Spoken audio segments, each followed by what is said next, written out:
Welcome to Islamic Life Coach School Podcast. Apply tools that you learn in this podcast and your life will be unrecognizably successful. Now your host, Dr. Kamal Akhtar. Hello everyone. Peace and blessings be upon all of you. Today I come to you with an amazingly fascinating subject. This has to do with internal gaslighting and how you're doing it to yourself. We all have a professional, deliberate internal gaslighter whose job it is to make you mistrust your thoughts and your emotions. Everyone has this gaslighter, and that's your inner qareen, the voice of mischief, the shaitan. This shaitan is your professional internal gaslighter. Now, this is an incredibly life-changing concept. Inshallah, it's going to create a huge effect in your life. And all you have to do is pay attention and internalize lessons in this podcast. So in my AMW program, I have a powerful framework that takes into account the negative cognitions through the lens of Islamic psychology. And at the center of this concept is our true inherent primordial self, the soul that's pure and connected to Allah subhanahu wa ta'ala, that is always seeking Allah, and that shows up in our behaviors, aspirations, thoughts, and our dispositions. All of us have that as well. Through the Islamic lens of ruh, this is the battery of life. Battery for your body. Without it, your body is lifeless. And this ruh is what is always connected to Allah. Now, in this podcast, I'm going to use the term ruh and soul interchangeably, and this is for the sake of simplicity, but there are a lot of more important details that we go through in the program that I'm not going to mention here because I want to deliver an incredible and a simple message that makes a change in your life. So this ruh is pure and it's 100% worthy through the factor of creation by Allah. So then why is there so much mischief in our minds and in our lives?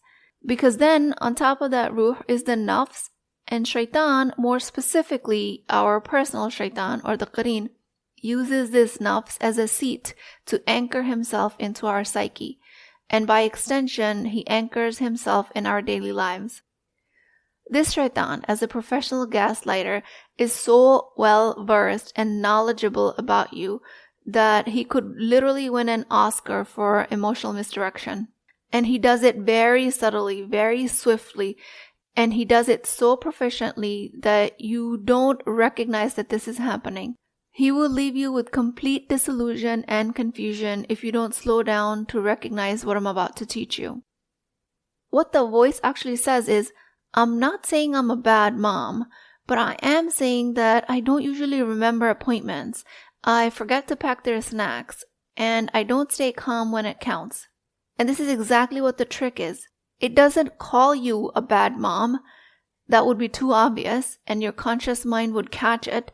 Instead, it lets you believe that you're not calling yourself a bad mom or any other mean names, while it's sneakily planting those conclusions right under your skin.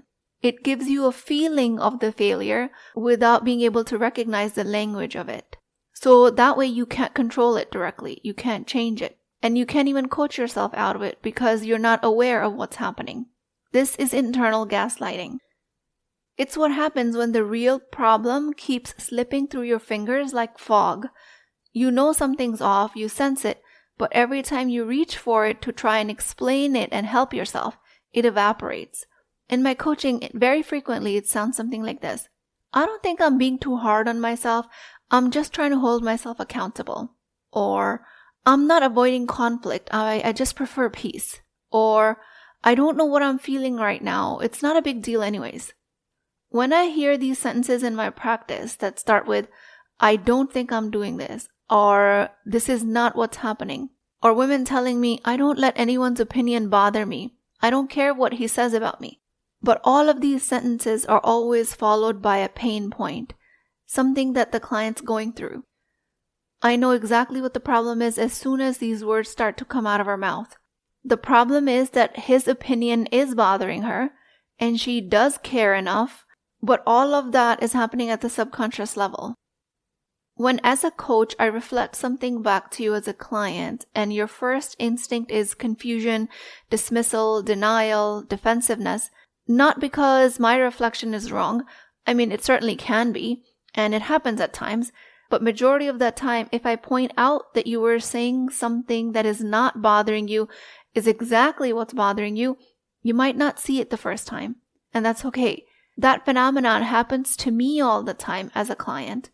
My coach points out something to me and I would be like, what are you talking about? That's absolutely not true. That's obviously not happening. But when we approach the topic from a different direction, it turns out it is true, and it's been true, and that is usually the core of the problem to begin with. This happens not because you or me as clients are deflecting or we're avoidant, but because we genuinely can't see it. What's happening is that you've been gaslit by what seems like your own self, seems like a part of your own nervous system, but it's actually shaitan's trick. That doesn't mean that your coach is always right. That does not mean that there's something wrong with you for not being able to recognize this. It just means that shaitan is editing your awareness. No, there is a part of your inner healing intelligence, a part of your mind that is protective, and it keeps you from uncovering things that you might not be able to handle currently. And that is a very smart design. But if the problem keeps evading you, even when you're trying to actively heal it on your journey, even when you're resourced enough to hold your pain and awareness, especially when you're working with a professional, and even in those circumstances the truth still keeps escaping you, this is the work of the internal gaslighter, shaitan. The protective part of your nervous system works to save you from the discomfort of noticing something painful, especially if you're not equipped to handle that in your awareness. And if there's a risk that with that awareness, your nervous system might get overloaded and flooded with an open memory. This is a super smart design. It's designed to protect you. But if any of those beliefs are outdated and need to change, and you have the correct support system, and still you're unable to recognize the problem, then it is the internal gaslighter. And it's time to bring them to light. A lot of times this level of avoidance is trauma-based, and when that's the case, it's essential to work with a licensed therapist or trauma-informed clinician. But a lot of other times it's just uncomfort. Mild, moderate, manageable, and even then your brain will do everything to protect you and eject that insight out of your conscious awareness. You'll scroll past it. You'll forget what the coach said. You'll start cleaning the kitchen or replying to the emails or scrolling through social media, whatever it is that you do for escaping. And instead you'll tell yourself, that's not me. That's not what's happening with me. What I'm talking about is a whole different level of psychological escape artistry. Shaitan doesn't need to shout. All it needs is for you to doubt, to second guess, to stay foggy, just long enough that you don't recognize where the change needs to happen.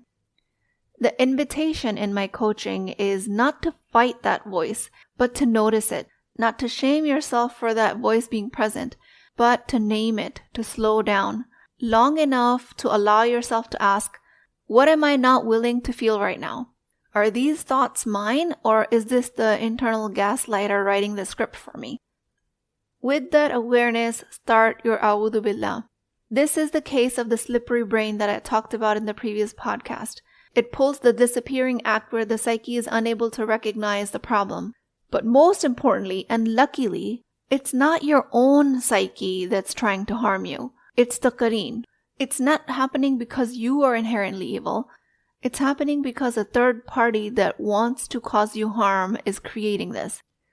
Your slippery brain is sometimes just trying to protect you, but the harm of ongoing non-healing happens because of shaitan. And in that case, when you recognize that, you ask Allah subhanahu wa ta'ala to help you protect from the effects of the shaitan and to help you heal. The trick that the slippery brain feeds on is that it's able to pull off a successful disappearing act. This is especially exaggerated in the society where negative emotions are socialized to never be felt and are considered that it's the worst thing that can happen to you. So as a child, you never get any training to carry your emotions or to live through them. You're only trained to bury them or avoid them or escape them. So as a result of all of this, when a client starts off by saying, it's not like I'm bothered by my mom's comment. I'm the kind of person who lets things roll off my back. But the fact that we're even talking about this tells me that it didn't roll off her back. The story is still stuck in her mind and in her nervous system, and she keeps revisiting it, replaying it. The slippery brain. The professional internal gaslighter causes the erasure of emotional pain because we're not taught how to deal with it in a healthy way. And this is shaitan's finest work.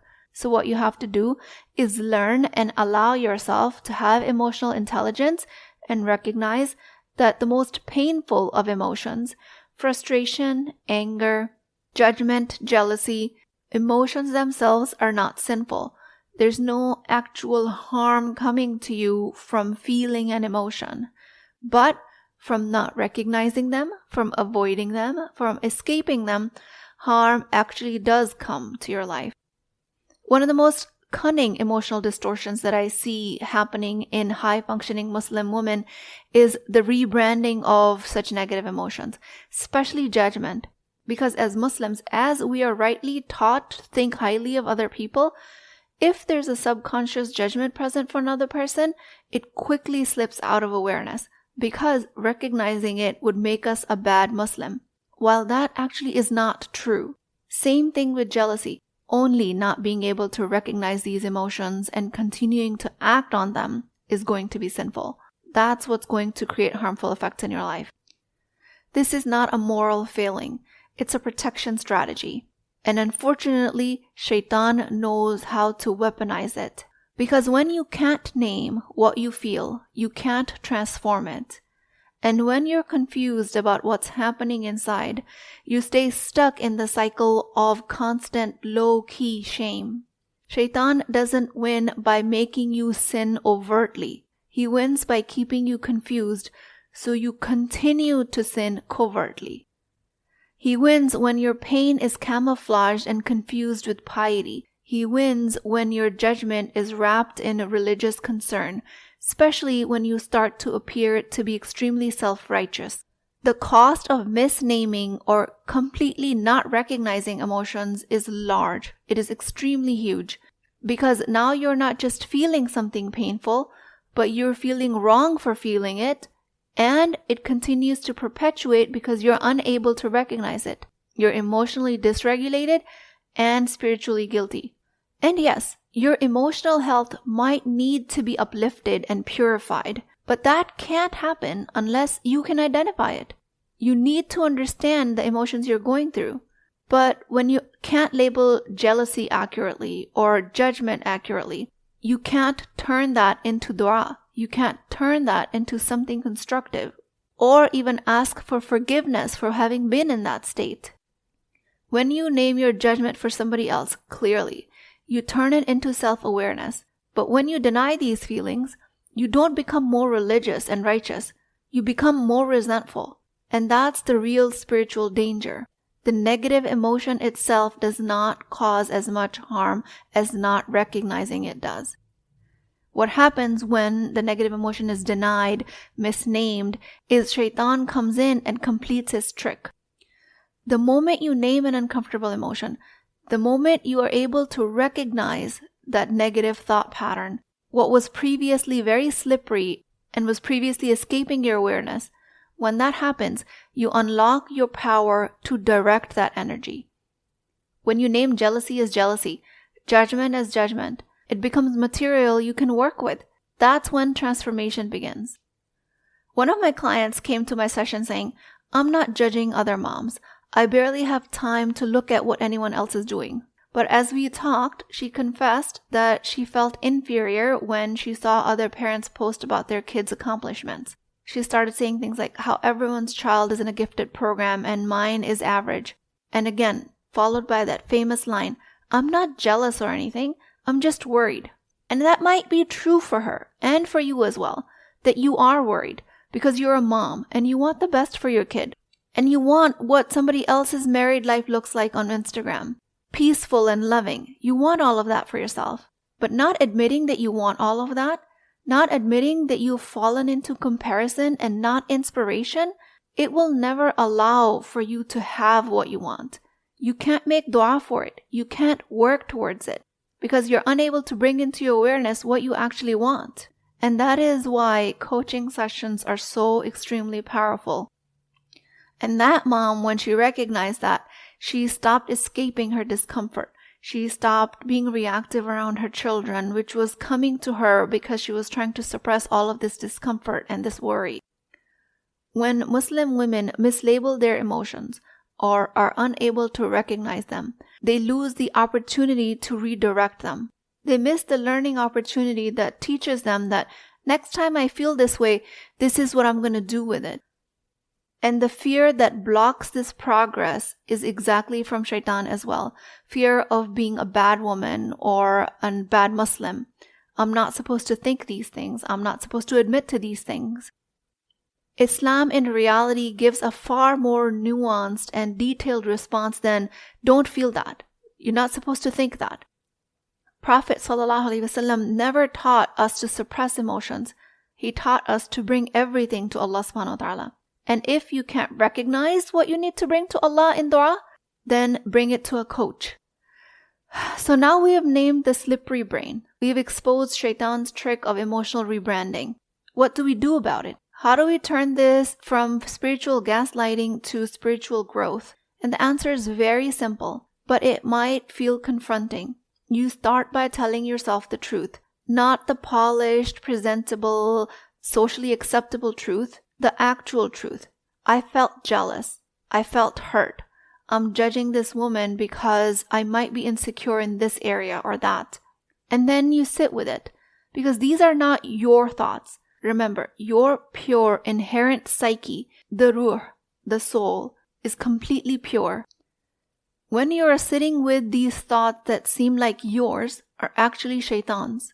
So when you join my program, it becomes very easy for you to separate yourself from these levels of negative cognitions. These are all simple, powerful questions that act like mirrors. And if you're unable to hold that mirror up for yourself, allow me and my coaching program to do that. In the Empowered Muslim Women Coaching Program, we start with the first month labeled for Emotional Fitness Clinic.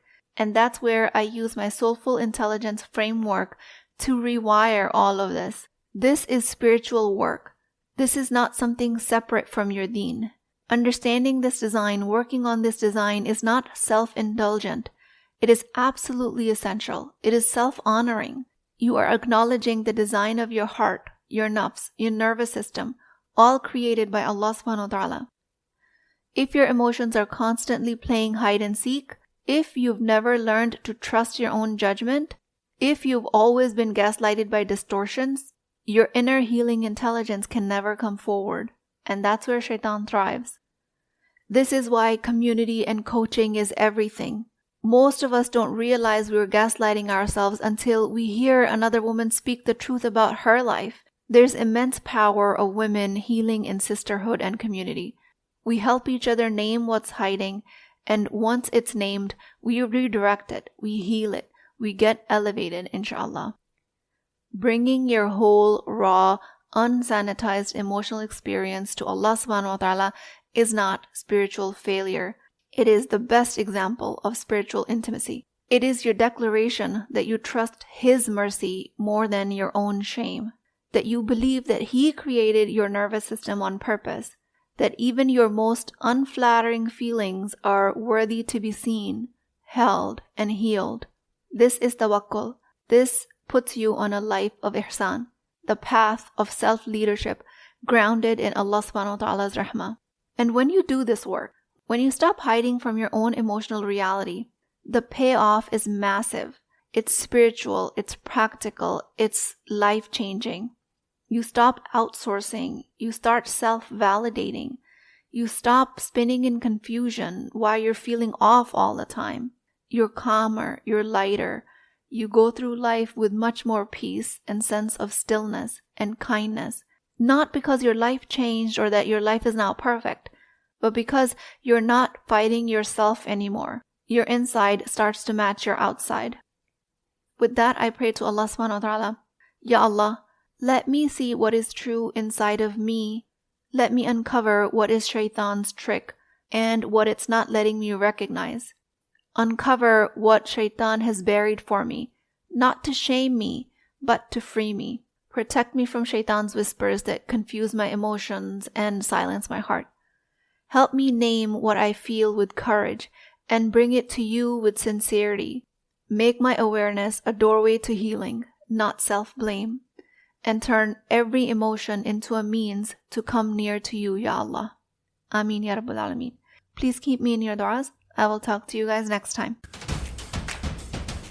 If you're interested in getting coached by me, I'm offering a very affordable opportunity to do that with Wisdom Wednesdays. This is not a course, not a lecture. This is an opportunity for live coaching, real change with Islamic adab and etiquette. You do not need more information. You actually need a space to create change. At $19.99 a month, which is the price of takeout dinner, you as a Muslim woman will create confidence, intimacy, and connection without shame or fear of judgment, because your privacy is my highest priority. So join at www.islamiclifecoachschool.com. Resources, Wisdom Wednesdays. I'll see you inside, inshallah.